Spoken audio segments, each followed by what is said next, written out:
안녕하세요. 코인우먼입니다. 오늘은 11월 1일 화요일입니다.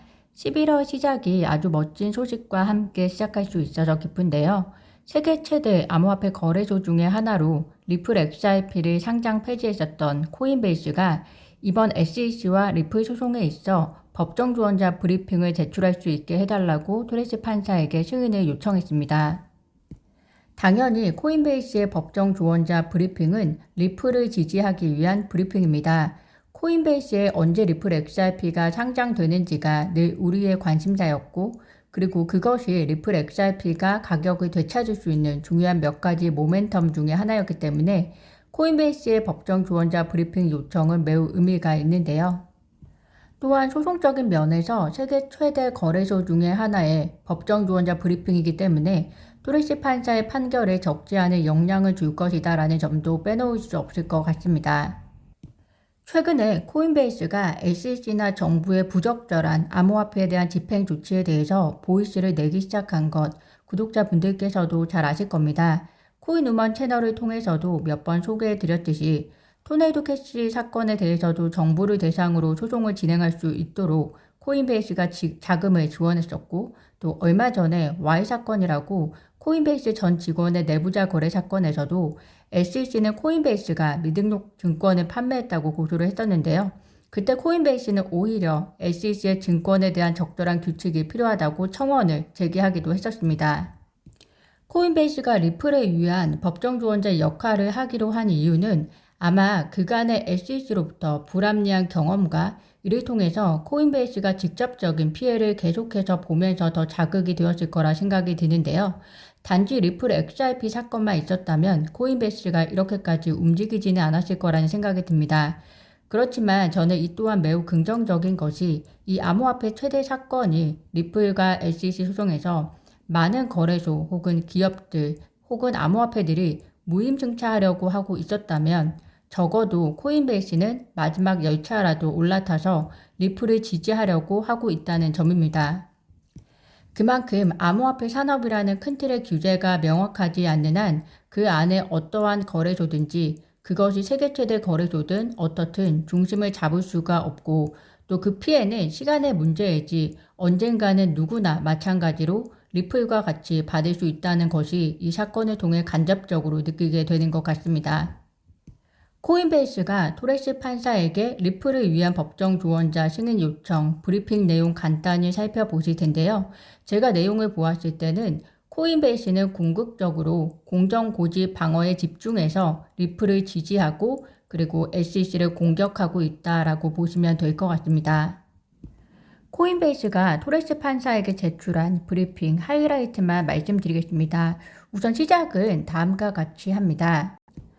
거래량 기준 미국 최대 암호화폐 거래 플랫폼인 코인베이스는 이 문제의 쟁점에 대해 독특한 시각을 갖고 있다. 이 소송이 제기된 이후 미국의 여러 거래소가 리플 XRP를 상장 폐지하면서 시장 가치가 150억 달러나 하락해서 코인베이스 고객에게 상당한 손실을 입혔다. 디지털 자산을 관리하는 규제 틀이 없는 상황에서는 리플과 같은 당사자들이 이와 같은 SEC의 집행 조치에 대해서는 공정한 고지 방어를 추구할 수 있도록 허용해야 한다는 게 코인베이스의 판단이다. 코인베이스는 최초 암호화폐인 비트코인을 언제 어디서나 쉽고 안전하게 거래할 수 있어야 한다는 급진적 발상으로 2012년 설립되었고, 현재 코인베이스는 세계에서 가장 신뢰받는 암호화폐 거래 플랫폼이 되기 위해 노력하고 있다. 그럼에도 불구하고 현재 디지털 자산에 대한 규칙이 없는 상황에서 불확실성들이 만연하고 또 이 불확실성을 관리하기 위해 코인베이스와 다른 많은 미국 시장 참여자들은 기존의 법적 제한을 준수하기 위해 성실히 노력하면서도 각 자산이 충분히 증권으로 간주될 가능성이 낮은지 여부를 결정하기 위해서 이런 황당한 자산별 분석을 진행하고 있다. 디지털 자산에 대한 SEC 규칙 제정 부재는 시장 불확실성을 낳고 또 규제 집행으로 인한 위험이 없는 관할 지역 이외 플랫폼과 경쟁하도록 하면서 코인베이스와 같은 미국 거래 플랫폼에 큰 불이익을 주고 있다. 이에 따라 코인베이스는 공정고지 관련해서 SEC의 약식 판결 신청을 법원이 부인할 것을 정중히 촉구한다.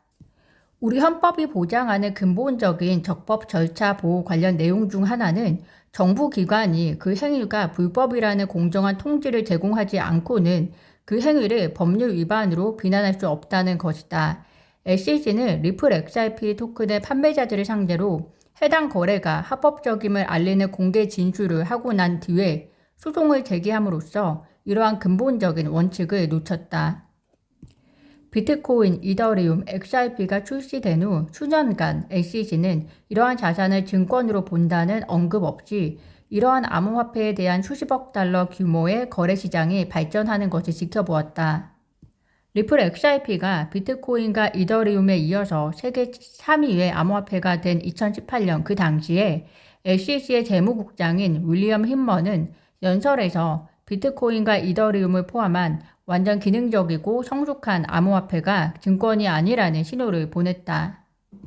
힘먼 국장의 연설과 핵심 메시지를 재확인하는 추가적인 SEC 지침 이후에 전 CFTC 의장을 포함한 여러 시장 행위자들은 SEC가 리플 XRP를 포함해서 오랫동안 거래되어 온 많은 디지털 자산을 증권으로 취급하지 않을 것이라고 말하는 것으로 이해했다.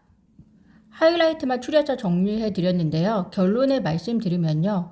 암호화폐 규칙 제정이 없고 또 불확실한 상황에서는 강력한 공정고지 방어를 통한 보호는 중요하다는 점이고요. SEC가 암호화폐에 대한 규칙 제정에 참여하기 전까지는 공정통지 방어는 이렇게 임의적이고 기습적인 SEC와 같은 암호화폐 집행 행위에 대한 헌법상 필요한 보호 수단이라는 점을 다시 한번 강조를 하고 있고요. 따라서 리플은 공정고지 방어에 의해서 꼭 보호를 받아야 한다는 것입니다. 이런 상황에서 SEC 게리 겐슬러는 나카모토 사토시의 비트코인 100서 14번째 생일을 축하한다. 이는 혁신과 암호화폐 자산 투자로 이어졌다. 암호화폐가 15년째로 접어들면서 투자자들이 적절한 보호를 받도록 하자라는 내용의 트윗을 남겼는데요. 정말 정치적인 욕심과 야망이 보통이 아니라는 사람이라는 생각이 듭니다.